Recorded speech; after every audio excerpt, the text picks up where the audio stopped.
नमस्कार, news one India देख रहे हैं आप और आपके साथ मैं हूं अंशिका पाठक। बुलेटिन की शुरुआत करेंगे और आज बात करेंगे देवभूमि की, जहां सीएम पुष्कर सिंह धामी ने एलईडी कैंपेन रथ यात्रा को रवाना किया है। विधानसभा क्षेत्रों में एलईडी कैंपेन रथ यात्रा जाएगी।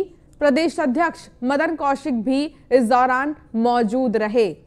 तो एलईडी कैंपेन रथ यात्रा हर विधानसभा क्षेत्र में जाएगी और यहां पर बीजेपी के पक्ष में माहौल बनाने की कोशिश होगी। लगभग 70 विधानसभा सीटें हैं और 70 विधानसभा सीटों में ये एलईडी रथ यात्रा जाएगी और यहां पर उपलब्धियां सरकार की गिनाए जाएंगे। विधानसभा क्षेत्रों में एलईडी की जो रथ यात्रा है वो जाएगी। प्रदेश अध्यक्ष मदन कौशिक भी इस दौरान मौजूद रहे। हरी झंडी दिखा दिया गया है इस रथ यात्रा को। तो वर्चुअली कैंपेन, वर्चुअली प्रचार प्रसार किया जा रहा है राजनीतिक पार्टियों की तरफ से, क्योंकि चुनाव आयोग ने ये कह दिया है कि बहुत ज़्यादा भीड़ भाड़ इकट्ठा नहीं करनी है। कम भीड़ में, कम लोगों में कोविड के जो गाइडलाइन हैं उनको ध्यान में रखते हुए प्रचार प्रसार किया जाना है। और आप देखेंगे तस्वीर जहां पुष्कर सिंह धामी और मदन कौशिक मौजूद हैं, जो कि प्रदेशाध्यक्ष है उत्तराखंड बीजेपी के। दोनों ने ही मिलकर रवाना किया है इस रथ यात्रा को और ये रथ यात्रा लगभग 70 विधानसभा सीटों पर जाएगी और यहां जाकर बीजेपी के लिए प्रचार प्रसार किया जाएगा।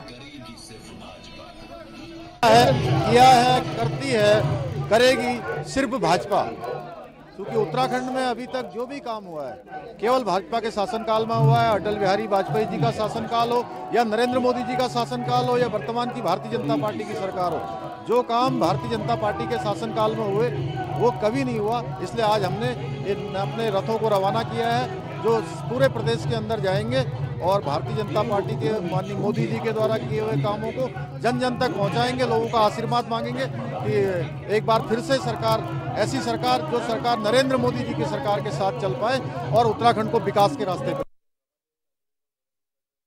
70 विधानसभा क्षेत्र में हमारा एलईडी वैन आज से प्रवास शुरू होगा।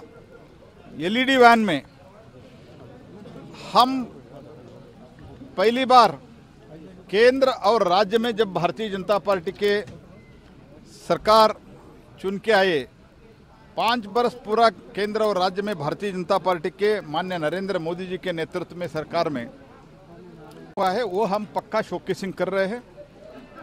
और लोग भी ये समझ रहे हैं कि जो कुछ भी उत्तराखंड में हुआ है, उत्तराखंड रचना करने के लिए, to create the Uttarakhand, BJP को आना पड़ा, अटल बिहारी वाजपेयी जी को आना पड़ा और नया उत्तराखंड रचना होने के बाद उसका विकास के लिए भी भारतीय जनता पार्टी को नरेंद्र मोदी जी को आना पड़ा। और ऐसे माननीय नरेंद्र मोदी जी, जिसको सारे देश में और अंतर्राष्ट्रीय में स्तर पे नंबर 1 नेता माना जाता है और देश में भी अभी तक खबर उत्तराखंड से, जहां कांग्रेस प्रत्याशियों की पहली लिस्ट का ऐलान कर दिया गया है। कांग्रेस की पहली लिस्ट में 53 उम्मीदवारों के नाम शामिल हैं। लिस्ट में 20 ठाकुर, 3 महिला और 3 मुस्लिम प्रत्याशी शामिल हैं। हरीश रावत की सीट का अभी तक ऐलान नहीं हुआ है। गणेश गोदियाल को श्रीनगर सीट से टिकट दिया गया है। प्रीतम सिंह चक्राता से प्रत्याशी होंगे और यशपाल आर्य बाजपुर से प्रत्याशी होंगे। आपको बता दें कि यशपाल आर्य पहले परिवहन मंत्री थे, बीजेपी में थे, लेकिन उन्होंने भारतीय जनता पार्टी छोड़ कांग्रेस का दामन थाम लिया था और यशपाल आर्य को बाजपुर से प्रत्याशी बनाया गया है, बाजपुर से टिकट दिया गया है। और गणेश गोदियाल जो कि कांग्रेस के प्रदेशाध्यक्ष हैं, उनको भी टिकट दिया गया है। प्रीतम सिंह को भी टिकट दिया गया है। प्रीतम सिंह की अगर हम बात करें तो प्रीतम सिंह नेता प्रतिपक्ष हैं और प्रीतम सिंह को चक्राता से प्रत्याशी बनाया गया है। यशपाल आर्य को बाजपुर से बनाया गया है और साथ ही गणेश गोदियाल को श्रीनगर सीट से टिकट दिया गया है। तो प्रत्याशी और सीट दोनों ही आपको हम दिखा रहे हैं कि किसको कहां से दिया गया है। प्रीतम सिंह नवप्रभात को विकासनगर से टिकट दिया है कांग्रेस पार्टी ने। दिनेश अग्रवाल को धर्मपुर से टिकट दिया गया है और राजेंद्र भंडारी को बद्रीनाथ से टिकट दिया गया है। इसके अलावा गोविंद सिंह कुंजवाल को जागेश्वर से टिकट दिया गया है। काजी निजामुद्दीन को मंगलौर से टिकट दिया गया है और साथ ही गणेश गोदियाल को श्रीनगर गढ़वाल से टिकट दिया गया है, यहां से वो प्रत्याशी हैं।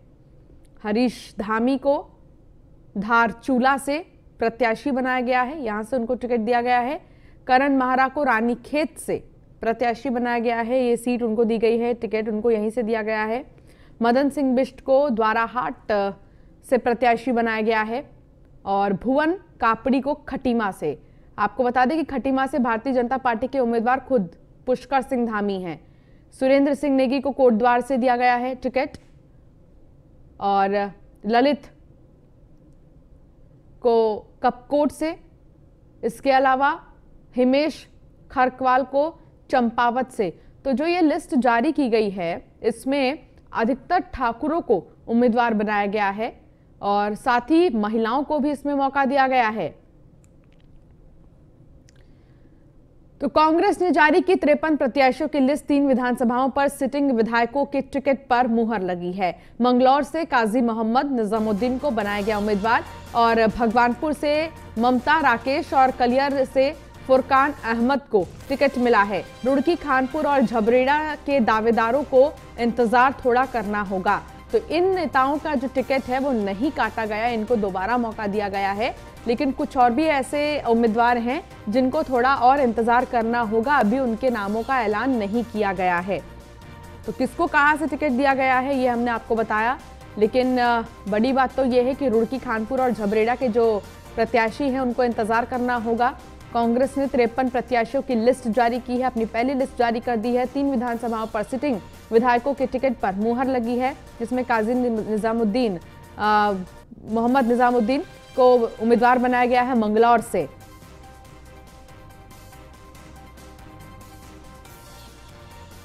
देहरादून में कांग्रेस ने शनिवार रात 53 सीटों पर प्रत्याशियों के नाम घोषित कर दिए हैं, जबकि 17 सीटें अभी भी घोषित नहीं हुई हैं।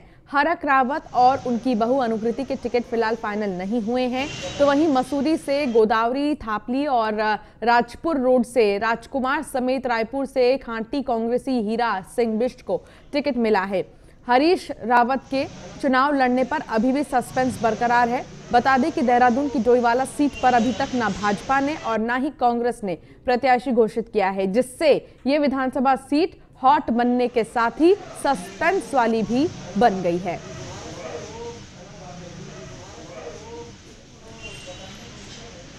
तो कुछ सीटें ऐसी हैं जहां से ना भाजपा ने और ना ही कांग्रेस ने अपने उम्मीदवारों के नाम तय किए हैं। कांग्रेस की पहली सूची में 53 प्रत्याशियों के नाम शामिल हैं, जिनमें पौड़ी की 6 विधानसभा सीटों में से कांग्रेस ने 4 सीटों पर अपने प्रत्याशी उतारे हैं। चौबट्टा खाल और लैंसडाउन सीट पर कांग्रेस ने प्रत्याशियों की घोषणा अब तक नहीं की है। पार्टी ने कोटद्वार विधानसभा से पूर्व मंत्री सुरेंद्र सिंह नेगी पर विश्वास जताया है और पौड़ी सीट से नवल किशोर को टिकट दिया गया है। इसके अलावा यमकेश्वर से शैलेंद्र रावत और श्रीनगर विधानसभा से प्रदेश अध्यक्ष गणेश गोदियाल को टिकट दिया गया है। तो पहली सूची में 53 प्रत्याशियों के नाम हैं। पौड़ी की 6 सीटों में से मैदान में 4 प्रत्याशी उतरे हैं और चारों के ही कौन कौन से नाम हैं आपको हमने बताया। अभी चौबट्टा खाल और लैंसडाउन सीट को लेकर कोई घोषणा नहीं हुई है, लेकिन गणेश गोदियाल की बात करें तो उनको श्रीनगर से टिकट दिया गया है, जो कि कांग्रेस के प्रदेशाध्यक्ष हैं।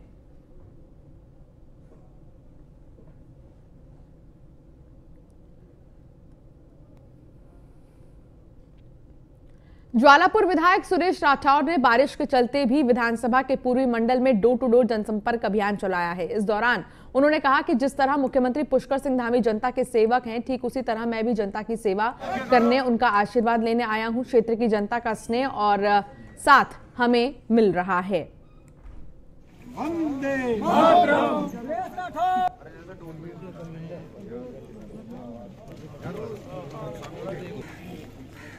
तो ज्वालापुर विधायक, जब भगवान राम की पूजा होती है तो भक्तों की भीड़ लगती है। ये सब वही भक्त हैं जो राम को मानने वाले लोग हैं। हम राम में विश्वास रखते हैं, रविदास जी में विश्वास रखते हैं, डॉक्टर अंबेडकर जी में विश्वास रखते हैं। नरेंद्र मोदी के काम को नरेंद्र मोदी जी के द्वारा बताए हुए हमारे जो एक मील का पत्थर बन गए, बहुत सारी योजनाएं उन्होंने देश के अंदर दी हैं। इसी प्रकार से पुष्कर धामी ने जो उत्तराखंड को विकास की दृष्टि से आगे बढ़ाने का काम किया, ये सब भक्त राम भक्त के रूप में हमारे साथ कंधे से कंधा मिलाकर हैं।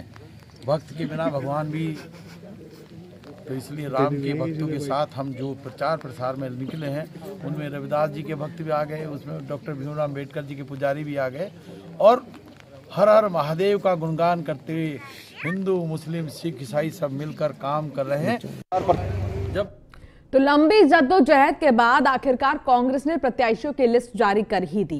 पार्टी का कहना है कि ये लिस्ट सभी मायनों को ध्यान में रखकर जारी की गई है।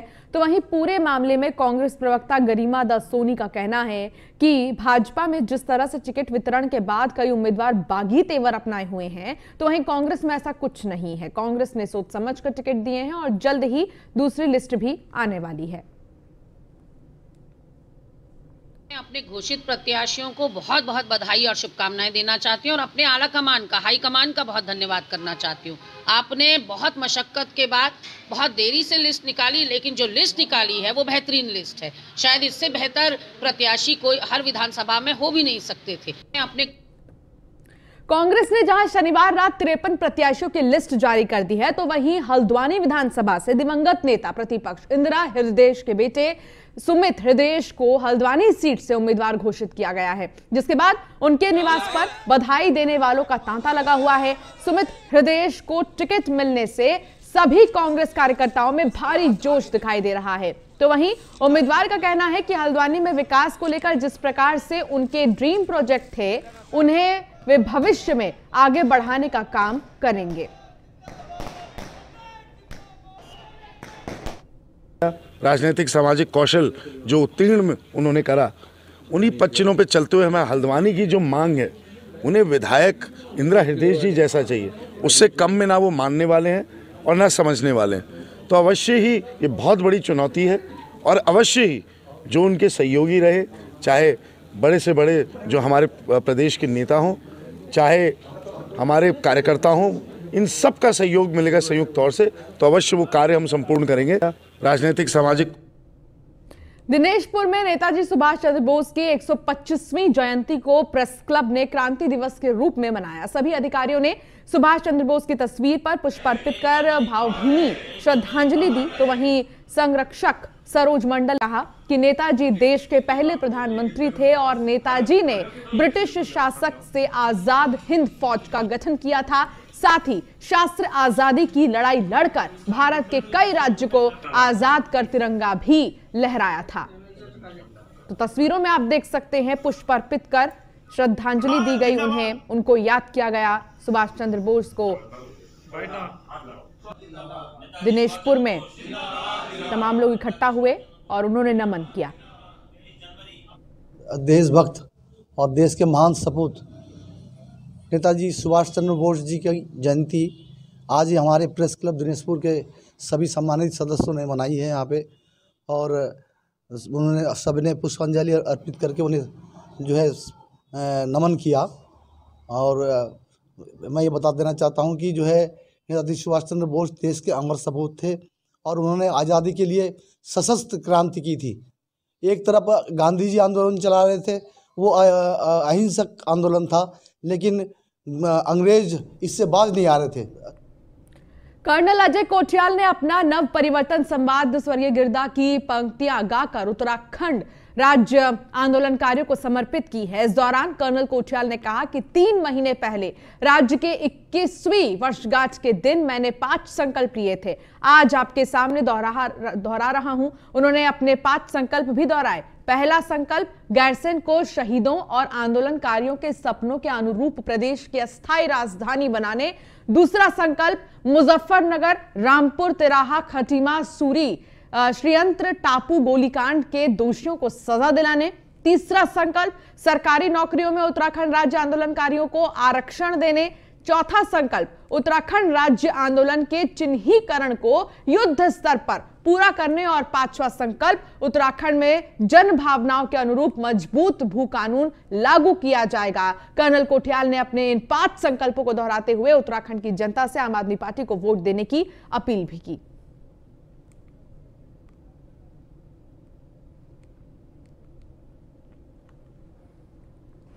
उत्तराखंड मेरी मातृभूमि, मातृभूमि मेरी पितृभूमि, ओ भूमि तेरी जय जयकारा म्यार हिमाला, ओ भूमि तेरी जय जयकारा म्यार हिमाला।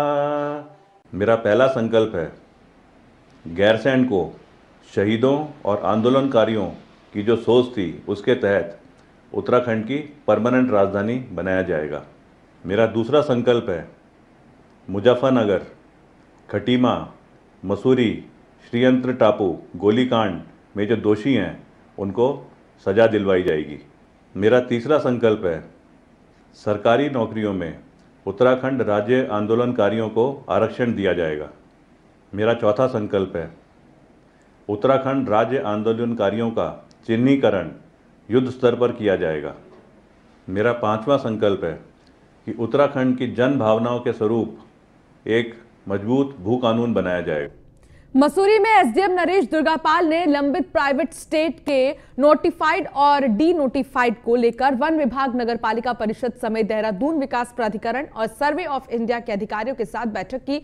इस दौरान लंबित नोटिफाइड और डी नोटिफाइड स्टेट के सर्वेक्षण को लेकर आ रही दिक्कतों का समाधान को लेकर चर्चा भी की गई। तो वहीं सर्वे ऑफ इंडिया के अधिकारियों ने बताया कि उनकी तरफ से 218 प्राइवेट स्टेट में से 75 स्टेट के सर्वेक्षण का नक्शा वन विभाग को सौंप दिया गया है। साथ ही 42 स्टेट को छोड़कर अन्य प्राइवेट स्टेट का सर्वेक्षण कर नक्शा बनाने का काम किया जा रहा है। जो कुछ तकनीकी दिक्कतों के कारण अभी पूरा नहीं हो पाया है उसे जल्द पूरा कर लिया जाएगा।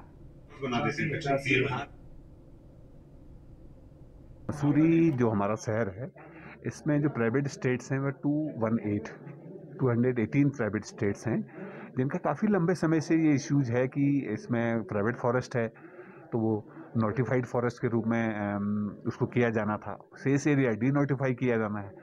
तो उसमें बहुत पहले से पिछले 2 सालों से ज़्यादा एक्सरसाइज चल रही है। सर्वे ऑफ इंडिया ने अब सारे प्राइवेट स्टेट्स के जो मैप हैं वो तैयार किए हैं। उसमें जो फॉरेस्ट वाला एरिया है वो अलग चिन्हित किया है और जो बिना फॉरेस्ट का एरिया है वो अलग कर लिया है।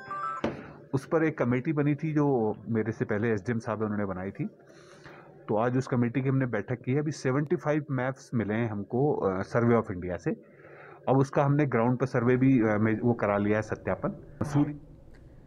खबर खानपुर विधानसभा क्षेत्र से है। वरिष्ठ पत्रकार उमेश कुमार शर्मा ने दरिया दिली दिखाते हुए एक परिवार के और अनाथ 4 बच्चों को गोद लेकर एक बार फिर एक बड़ी मिसाल पेश की है। दरअसल पत्रकार उमेश कुमार समाज सेवा के क्षेत्र में लगातार सक्रिय रहते हैं। उन्होंने कई बड़े बड़े काम भी लोकहित में किए हैं, मगर बड़ी बात है कि इसके अलावा भी उन्होंने उत्तराखंड और अन्य प्रदेशों में भी लगभग 300 बच्चों को गोद लिया हुआ है। उसी क्रम में आज फिर उमेश कुमार ने खानपुर विधानसभा के भुरनी गांव में अनाथ हुए 4 बच्चों को गोद लेकर उनकी सारी जिम्मेदारी उठाने का फैसला किया है।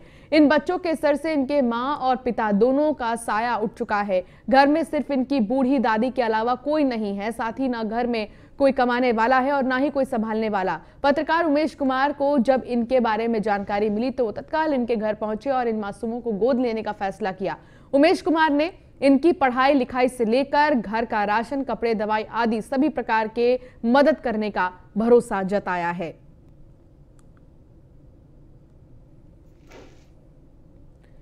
लालकुआं पुलिस को सफलता हाथ लगी है। टीम ने नशे के खिलाफ अभियान चलाकर एक युवक को गिरफ्तार किया है। आरोपी के पास से 85 ग्राम अवैध स्मैक भी बरामद किया गया है, जिसके बाद पुलिस ने एनडीपीएस एक्ट के तहत मुकदमा दर्ज कर लिया है। हरवंश सिंह एसपी सिटी का कहना है कि आरोपी को अवैध स्मैक के साथ पकड़ा गया है, जिसकी अंतर्राष्ट्रीय बाजार में कीमत 8 लाख से भी ज्यादा है।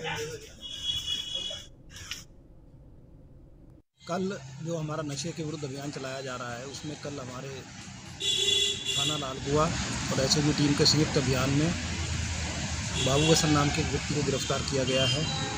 जिसके पास से 82 ग्राम स्मैक बरामद हुई है, जिसकी अंतर्राष्ट्रीय बाज़ार में कीमत लगभग 8.5 लाख रुपए है। और जो ये बाबू हसन है, यही लालकुआ का मदीना कॉलोनी का रहने वाला है। और जो हमारा पुलिस का अभियान है अवैध नशे के विरुद्ध और शराब के विरुद्ध, ये लगातार जारी रहेगा। कल जो हमारा नशे के सरोवर नगरी नैनीताल के ऊंचाई वाले क्षेत्रों में बर्फबारी जारी है, जिससे कि पर्यटक और कारोबारियों के चेहरे खिल उठे हैं। मौसम में कड़ाके की ठंड देखने को मिल रही है, तो वहीं कल रात से ही हुई बारिश से मौसम ठंडा हो गया है।